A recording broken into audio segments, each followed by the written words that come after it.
நம்ம சேனல்லேருந்து தொடர்ந்தாப்பில் நீங்கள் வீடியோக்களை பார்க்க நினச்சிங்கன்னா இதுவரை நம்ம சேனலை சப்ஸ்கிரைப் பண்ணுங்க. சப்ஸ்கிரைப் பண்ணிங்க. கீழே பெல் சிம்பல் இருக்கும், அதையும் கிளிக் பண்ணிங்க.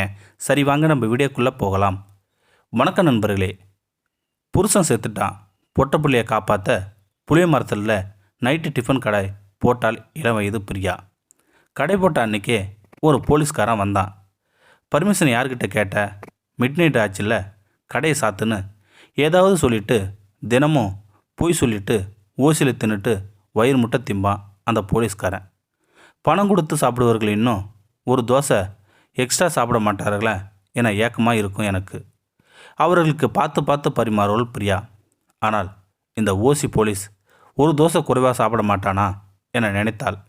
அவன்தான் ஆறாமரை உட்காந்து நிறைய தின்னுட்டு பார்சலும் வாங்கிட்டு போவான் அந்த போலீஸ்காரன். என்ன செய்ய, புளிய மரத்தடியில் கடை போட்டாலே இப்படித்தான் வருவார்கள். நம்ம தலைவிதி அப்படின்னு போலீஸுக்கு வேண்டா ஒரு பகை பரிமாறுவாள் பிரியா. என்ன சுவையாக சமைத்தாலும் டவுனுக்குள்ளே 4 கடை சாத்தினா பிறகு தான் 4 சனம் வரும் பிரியாவின் கடைக்கு. 4 வருஷம் ஆகியும் நயா பைசா கூட மிச்சம் பண்ண முடியலையே என வருத்தத்தில் இருந்தால் பிரியா. தனது கைப்பக்குவத்தின் மீது நம்பிக்கை வைத்த பிரியா வாரக்கடனுக்கு பணம் வாங்கி டவுனுக்குள்ளே ஒரு கடையை பிடித்தாள் பிரியா. ஒரு வாரத்தில் பிரியாவுக்கு நம்பிக்கை வந்துடுச்சு. அப்படா, இனி ஓரளவுக்கு தப்பிச்சிடலாம்பா. கடை வாடகைக்கு போக, கந்து வட்டி போக 4 காசையும் கண்ணில் பார்த்துடலாம்பா அப்படின்னு நினச்சா பிரியா. நினச்ச நேரம்தான் மறுபடியும் அதே ஓசி போலீஸு உள்ளே வரான். வாடி வா, இன்றைக்கி உன்னை 4 வார்த்தை நல்லா கேட்கணும். இனி உனக்கு நான் பயப்பட தேவையில்லை. இன்றைக்கி சாப்பிட்டதுக்கு இப்போவே காசு கொடுன்னு சட்டமாக கேட்கணும்னு நினச்ச வேளையில் தான் பிரியாவுக்கு ஒரு அதிர்ச்சி காத்திருந்தது. உள்ளே வந்த போலீஸ்காரர் பிரியாவை கூப்பிட்டு, இந்தாம்மா பிரியா, இதில் 1 லட்சம் ரூபாய் இருக்குது.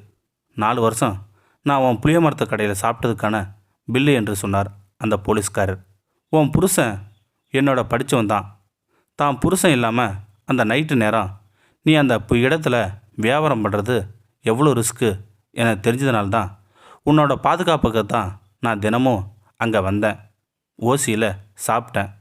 இந்த பணம் அந்த புளிய மரத்து கடையில் சாப்பிட்ட பணம். இதுதான் உனக்கு லாப பணம், வச்சுக்கன்னு அந்த போலீஸ்காரர் கொடுத்தா.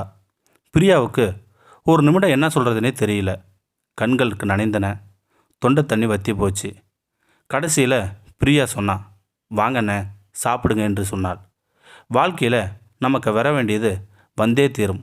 இந்த வீடியோ உங்களுக்கு பிடிச்சிருந்தா கமெண்ட் பாக்ஸில் கமெண்ட் பண்ணுங்கள். கூட உங்கள் ஃப்ரெண்ட்ஸுக்கு ஷேர் பண்ணுங்கள். இதுவரை நம்ம சேனலை சப்ஸ்கிரைப் பண்ணுங்க. சப்ஸ்கிரைப் பண்ணிங்க. கீழே பெல் சிம்பல் இருக்கும், அதையும் கிளிக் பண்ணிங்க.